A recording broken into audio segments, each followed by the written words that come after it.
السلام علیکم ورحمۃ اللہ۔ سوال یہ ہے، پوسٹ میں نے جب دیکھا کہ اہل حدیث شرک کی سخت مخالفت کرتے ہیں، اچھا جی، اہل حدیث سے متاثر ہوا، شامل ہونے پر معلوم ہوا کہ معاملات میں حدیث کو جس طرح صحابہ نے سمجھانے کی بجائے اپنے بزرگوں کی طرح سمجھتے ہیں، 3 طلاق کے معاملے میں، داڑھی صحابہ کی اجماع کے معاملے میں، اور کیا ہے آگے چل کر داڑھی کے معاملے میں، چلو اور کچھ ہے، داڑھی مٹھی یہ وہ فلاں فلاں۔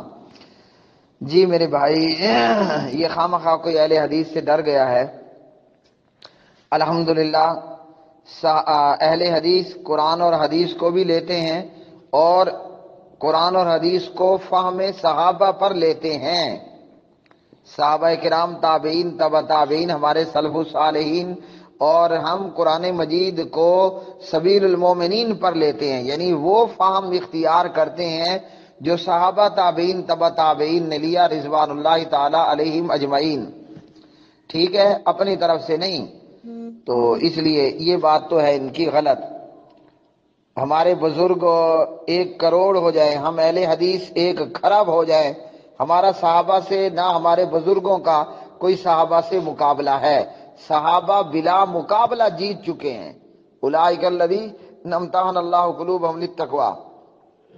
اس لیے نہ ہم صحابہ کو پہنچتے ہیں، نہ ہمارے کیا کہتے ہیں، نہ ہمارے بزرگ صحابہ کو پہنچتے ہیں، نہ ہمارا فہم، نہ ہمارے بزرگوں کا فہم صحابہ کو پہنچتا ہے۔ صحابہ بھی سب سے اوپر، صحابہ کا فہم بھی سب سے اوپر، اور انہی کی راہ اور انہی کے فہم کو لینا یہی جنت کا راستہ ہے۔ وَمَن يَتَّبِعْ غَيْرَ سَبِيلِ الْمُؤْمِنِينَ نُوَلِّهِ مَا تَوَلَّىٰ وَنُصْلِهِ جَهَنَّمَ وَسَاءَتْ مَصِيرًا کے تحت۔ اچھا جی، اب ہے مسائل کی طرف آتے ہیں۔ پہلا مسئلہ یہاں ہے 3 طلاق کا۔ تو جی میرے بھائی، ہم صحابہ کرام کے فہم ہی کو لینے والے، حدیث ہی کو لینے والے ہیں، نبی علیہ السلام کی حدیث۔ جہاں حضرت عمر نے 3 طلاق کو نافذ کیا تو وہ حضرت عمر کا فہم تھا، اور وہ بطور سزا اور آرڈیننس تھا، اور اس کی لمبی ڈیٹیل اور تفصیل میں طلاق کے جوابوں میں دے چکا ہوں۔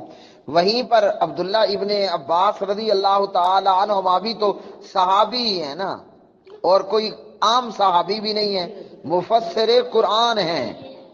ابن عباس رضی اللہ تعالی عنہما نبی علیہ السلام کے عظیم صحابی، وہ مفسر قرآن ہیں۔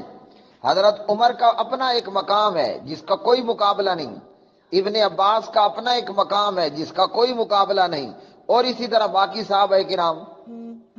تو جناب عبداللہ ابن عباس بچپن سے نبی علیہ السلام کی صحبت اختیار کی، اور اللہ نے ان کو مفسر قرآن، یعنی مسلمانوں کے اندر وہ بحمد اللہ ایک متفق علیہ قرآن کی تفسیر کرنے والے ہیں وغیرہ، ان کے لمبے چوڑے مزید درجات۔ تو وہ فرماتے ہیں صحیح مسلم میں، طلاق نبی علیہ السلام کے دور میں، ابو بکر کے دور میں، یعنی ابو بکر کی خلافت میں اور عمر کی خلافت میں رضی اللہ تعالی عنہما، 3 طلاق ایک شمار ہوتی تھی۔ تو اس کو کیا کریں گے، اس کا کیا حل نکالیں گے؟ تو یہ فہم صحابہ بھی ہمارے پاس آیا، نبی علیہ السلام کی حدیث بھی ہمارے پاس آئی، نہ ہم نے حدیث کو چھوڑا نہ صحابہ کے فہم کو چھوڑا۔ اور حضرت عمر رضی اللہ تعالیٰ عنہ نے بطور سزا کی تاکہ لوگ اکٹھی 3 طلاق دینے سے رک جائیں، اور اس سزا کا بھی پیچھے ریزن تھا۔ نبی علیہ السلام کو بتایا گیا ایک بندے نے 3 طلاق اکٹھی دے دی، آپ غصے ہوئے اور فرمایا میں موجود ہوں اور کتاب اللہ سے کھیلا جا رہا ہے، ایلعب بکتاب اللہ، میرے ہوتے ہوئے میں تمہارے بیچوں بیچ موجود اور کتاب اللہ سے کھلواڑ جاری ہو گیا۔ کتاب اللہ کیا تھا؟ فَطَلِّقُوهُنَّ لِعِدَّتِهِنَّ، یہ کتاب اللہ تھا۔ اکٹھی 3 طلاق نہیں دینی، عدت کے اندر طلاق دینی ہے۔ وہ کیا ہے؟ ہر طور میں بغیر ہم بستری کیے 1 طلاق دیں، یہ ہے فَطَلِّقُوهُنَّ لِعِدَّتِهِنَّ، سورۃ الطلاق پارہ نمبر 28۔ تو حضرت عمر نے اپنی خلافت کے 2 سال بعد، حالانکہ عمر کی خلافت کے پہلے 2 سالوں میں یہی نافذ تھا، 3 طلاق 1 طلاق ہوگی، مسلم کتاب الطلاق۔ تو بھائی ہمارے پاس تو عمر بھی ہے، ابو بکر بھی ہے، اور محمد الرسول اللہ صلی اللہ علیہ وسلم بھی ہیں۔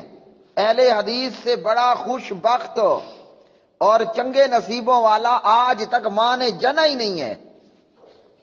ٹھیک ہے جی، آگے چلیں داڑھی کے معاملے میں۔ داڑھی کے معاملے میں بھی میرے پیارے بھائی عبداللہ ابن عمر رضی اللہ تعالی عنہما کا اپنا فعل ہے، وہ مٹھی بعد داڑھی کٹواتے حج عمرے پر یا اس کے علاوہ۔ تو ایک ہے ان کا فعل اور ایک ہے نبی علیہ السلام کی حدیث، یہ حدیث اور ادھر ابن عمر۔ اب ابن عمر خود کیا فرماتے ہیں؟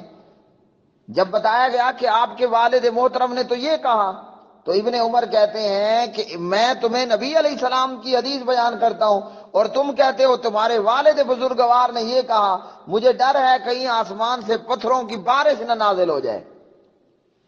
تو اہل حدیث اس لیے کہتے ہیں حدیث یہ ہے کہ داڑھی کو چھوڑ دو، لٹکا دو، پورا کرو۔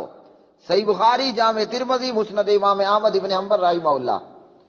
تو آئیے یہاں بھی ہمارے پاس الحمدللہ حدیث بھی ہے، ابن عمر بھی ہے، نہ ہم نے حدیث کو چھوڑا نہ ابن عمر کو چھوڑا، وغیر ذالک۔ اور کچھ ہے اس میں؟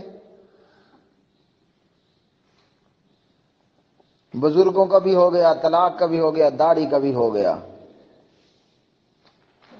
یہ خامخواہ کا پراپیگنڈا ہے، یہ جاہل اور اجل کہتا ہے یہ ظلم ہے کہ جناب صحابہ کی طرح سمجھنے کی بجائے بزرگوں کی طرح سمجھتے ہو، انا للہ۔ الٹا چور کوتوال کو ڈانٹے، جس میں شرم نہ ہو نا وہ اہل حدیث کے متعلق یہ کہے گا، ورنہ اہل حدیث وہ مخلوق ہے، وہ امتی ہیں کہ قرآن بھی اہل حدیث کے پاس، حدیث بھی اہل حدیث کے پاس، صحابہ بھی اہل حدیث کے پاس، اور باقیوں کے پاس کیل و کال، چونکہ چنانچہ یعنی البتہ۔